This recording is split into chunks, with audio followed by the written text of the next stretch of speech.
یہ 5 منٹ توجہ سے سنیں۔ اللہ آپ کی اور میری جمعے کی حاضری کو اللہ قبول و منظور فرمائے۔ میں نے آغاز میں آپ سے عرض کیا کہ 1974 میں اسی ستمبر کی 7 تاریخ کو جب پاکستان کی اعلیٰ ایک حکومتی ادارے قومی اسمبلی نے مرزائیوں کو کافر قرار دیا، اور یہ ذرا توجہ سے آپ سنیں گے نا آپ کو سمجھ آئے گی بات کی۔ وَمَكَرُوا وَمَكَرَ اللَّهُ وَاللَّهُ خَيْرُ الْمَاكِرِينَ۔ کافی حافظ صاحبان بیٹھے ہیں، قرآن پاک کی ایک آیت ہے کہ وَمَكَرُوا وَمَكَرَ اللَّهُ وَاللَّهُ خَيْرُ الْمَاكِرِينَ، ایک چال، ایک دھوکہ، ایک چکر، ایک سازش کافر کھیلیں گے، اور اللہ وَمَكَرُوا وَمَكَرَ اللَّهُ، ان کا دھوکہ، ان کی چال، ان کا فراڈ اللہ روکے گا، اللہ ان کو ان کی چال میں پھنسائے گا۔ واللہ خیر الماکرین، اللہ کائنات میں سب سے زیادہ بہترین انداز رکھنے والا میرا اللہ ہے، سب سے زیادہ۔ کافر کی چال اور اللہ نے بنا دی، اور دیکھا 20 سال 2001 میں 2002 میں دنیا کی 48 ممالک اسلام کو مٹانے کے لیے، نشانہ اسلام، ٹھکانہ افغانستان، اور انہوں نے تباہ کرنا تھا پاکستان کو، توڑنے آئے تھے پاکستان کے ایٹمی دانت، اور رات دن دنیا کی سب سے خطرناک راہ موساد بیٹھی تھی کہ کس طرح ہم پہنچے جہاں پاکستان کے ایٹمی ساز و سامان ہے اس کو ختم کریں تاکہ پوری دنیا کے مسلمان غلام بنائیں۔ لیکن اللہ نے کافروں کا قبرستان بنا دیا افغانستان، اور پوری دنیا کے کافر اکٹھے ہوئے،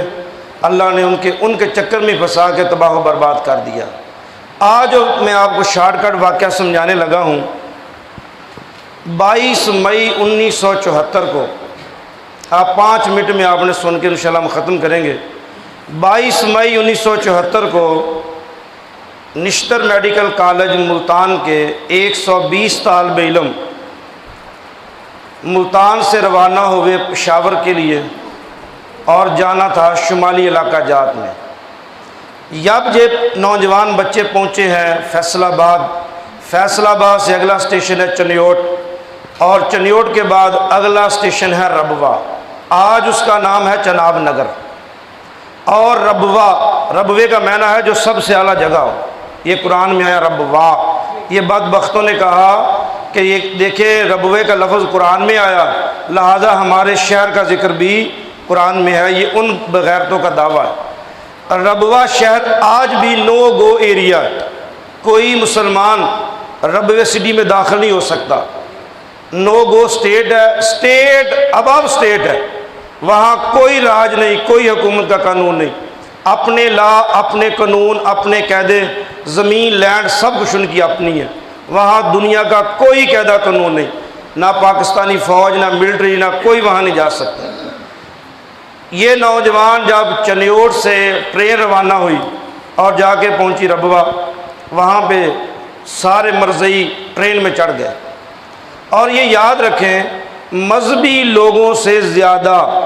ان کا حل کیا ہے اسٹوڈنٹ یونین نے۔ جب یہ ٹرین میں مرزئی داخل ہوئے، سب لوگوں کو لٹریچر دے دیے پڑھنے کے لیے، ان پہ لکھا مرزا غلام قادیانی کی شان، مرزا غلام قادیانی الہامی نبی، مرزا غلام قادیانی انجام اتہم، ایسی کتابیں بچوں کو دی۔ یہ میڈیکل کالج کے اسٹوڈنٹ، کوئی 4th ایئر، کوئی 2nd ایئر، کوئی کسی کا میڈیکل کے ذہین طالب علم، 120 اسٹوڈنٹوں نے اسٹیشن کے اوپر نعرے لگائے، مرزیت مرد آباد، مرزا غلام قادیانی مرد آباد، ان کے خلاف بڑے نعرے لگائے۔ ٹرین کا 10 منٹ ٹائم، ٹرین روانہ ہوگی 22 مئی کو۔ اب ٹرین نے واپس آنا تھا ان بچوں کو لے کے 29 مئی کو، اور جب یہ ٹرین واپس 29 مئی کو واپس آئی ہے تو ربوے سے پہلے سرگودا کی طرف آخری جو اسٹیشن ہے اس کا نام ہے نشتر آباد، وہاں ٹرین رکی، وہاں ٹرین کے اس بوگی پہ نشان لگایا گیا بڑا، اور آگے اطلاع دی گئی کہ بوگی نمبر 7 میں نشتر میڈیکل کالج کے اسٹوڈنٹ ہیں، ان میں سے کوئی ایک بھی زندہ نہ بچ پائے، ان سب کو قتل کر دو۔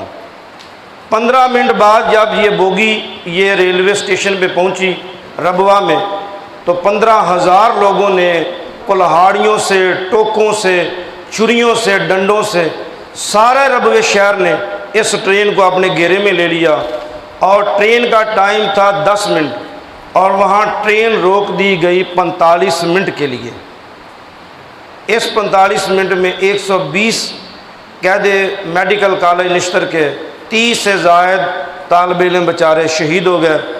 کچھ بھاگ گئے نکل کے، کچھ کے ہاتھ گئے، ٹانگیں گئیں، آنکھیں ضائع ہو گئیں۔ جو اس وقت نشتر میڈیکل کالج کا یونین کا صدر تھا، اسٹوڈنٹ یونین کا، ڈاکٹر عابد صاحب ابھی زندہ ہیں، وہ بھی اس واقعے میں موجود تھے، ان کی یہ سارا جسم ضائع ہو گیا۔ اب یہ کٹے، شہید ہوئے، زخمی ہوئے، تباہ ہوئے۔ جب چنیوٹ پہنچی ہے ٹرین واپسی، ربوہ سے آگے چنیوٹ، تو جہاں پہ لوگوں کو پتہ چل گیا، ساری ٹرین میں خون خون خون خون۔ اور پھر فیصل آباد میں جب یہ ٹرین پہنچی ہے تو سارا فیصل آباد، عدالت کیا، وکیل کیا، ججز کیا، اسٹوڈنٹ کیا، ٹرانسپورٹ کیا، ڈاکٹر کیا، نرسز کیا، اللہ اکبر، مرزائیوں نے مسلمان بچوں کو اتنی تکلیف دی، اتنی شدت اور کربناک تکلیف دے کے ان معصوم بچوں کو مارا، تو ان کا خون پھر اس طرح دنیا میں پھیلا کہ 2 دن کے بعد 14 جون کو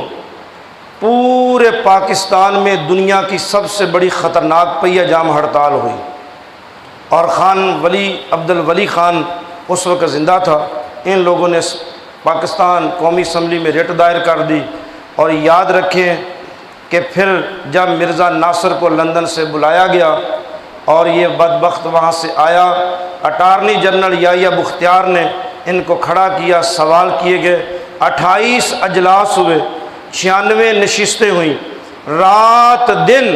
ہر ایک ہی زبان پہ ایک ہی لفظ ہے کہ اب فیصلہ کرنا چاہیے، اب حکومت کو ایک ٹرن پوائنٹ لینا چاہیے۔ تو اللہ کے فضل اور کرم سے انہوں نے وَمَكَرُوا وَمَكَرَ اللَّهُ، اگر وہ بدبخت مسلمان بچوں کو شہید نہ کرتے تو شاید ہماری حکومت اتنا بڑا فیصلہ نہ کرتی، لیکن اسٹوڈنٹ یونین پورا پاکستان جام کر دیا، کالج بند، یونیورسٹیز بند، سکول بند اور بسز بند، ٹرانسپورٹ ایسوسی ایشن نے بڑا ساتھ دیا۔ تو پھر 2 ماہ کے بعد یہ فیصلہ ہوا، 4 اور 5 ستمبر کو حکومت پاکستان نے یہ فیصلہ سوچ لیا کہ ہم نے ان کو بلایا، وہ کسی بات کا جواب دے نہیں سکے۔ 7 ستمبر 1974 کو شام 4:35 پہ روح زمین میں یہ پہلا فرسٹ فیصلہ ہوا کہ آج کے بعد کوئی بھی شخص، اگر حضرت محمد عربی صلی اللہ علیہ وسلم کے بعد کوئی بھی شخص قیامت تک اگر یہ دعویٰ کرے کہ میں محمد عربی صلی اللہ علیہ وسلم کے بعد آخری نبی ہوں، تو اس کی سزا جو ہے وہ سزائے موت ہے۔ میں نے یہ آپ کو صرف واقعہ اس لیے سنایا کہ یہ تاریخ ہے، اگر آپ اپنی تاریخ کو بھول گئے تو یاد رکھیں کہ نہ اللہ آپ کو معاف کرے گا، نہ قیامت کے دن رسول عربی آپ کو معاف کریں گے۔ تاریخ جنہوں نے ماتھے کا جھومر بنایا، ابھی 2 دن پہلے افغانستان نے اپنی پہلی یونٹ بنائی ہے، جیسے ہماری یونٹ ہے، بلوچ ریجمنٹ ہے، سندھ ریجمنٹ ہے، ہماری یونٹس ہیں، انہوں نے اپنی پہلی یونٹ جو بنائی ہے، 12,000 ڈویژن کا پہلا ڈویژن، 1 بریگیڈ، اور 1 بریگیڈیئر کے نیچے 12,000 فوج ہوگی، اور ہر پوری دنیا میں 1 ڈویژن ہوتا ہے 1 بریگیڈ کا۔ انہوں نے اپنا پہلا 12,000 کا جو ڈویژن بنایا ہے، ان کا نام رکھا ہے بدری 313۔ بدری 313 اپنی پہلی ڈویژن کا جو افتتاح کیا انہوں نے، اور انہوں نے کہا کہ ایک ہاتھ میں قرآن ہوگا اور ایک ہاتھ میں حدیث مبارکہ ہوگی، اور ہم پوری دنیا کے بتائیں گے کہ قرآن کی شان کیا ہے اور محمد کے عاشقوں کی شان کیا ہے۔ کہ یہ ہے آپ حضرات اپنی تاریخ کو انہوں نے اپنے بچوں کو بتایا کہ گھبرانا نہیں ہے۔ 313 بدر میں تھے، 1000 کا لشکر، ہر چیز زیادہ، لیکن اللہ نے واللہ غالب علی امرہ، اللہ نے کافروں کو نیست و نابود کر دیا۔ آپ اپنے بچوں کو یہ بتایا کریں، اپنے بچوں کو سمجھائیں، بتائیں، ان کے دل میں آقا کی محبت بٹھائیں، وگرنہ ہو سکتا ہے کہ یہ سکولوں اور کالجوں میں یہ چال چلی ہے، آنے والے 10 سالوں میں آپ کو پتہ بھی نہیں ہوگا کہ آپ کا بیٹا کیا سے کیا بن گیا۔ میری دعا ہے کہ اللہ آپ کا اور میرا ہم سب کا ایمان محفوظ فرمائے، آمین۔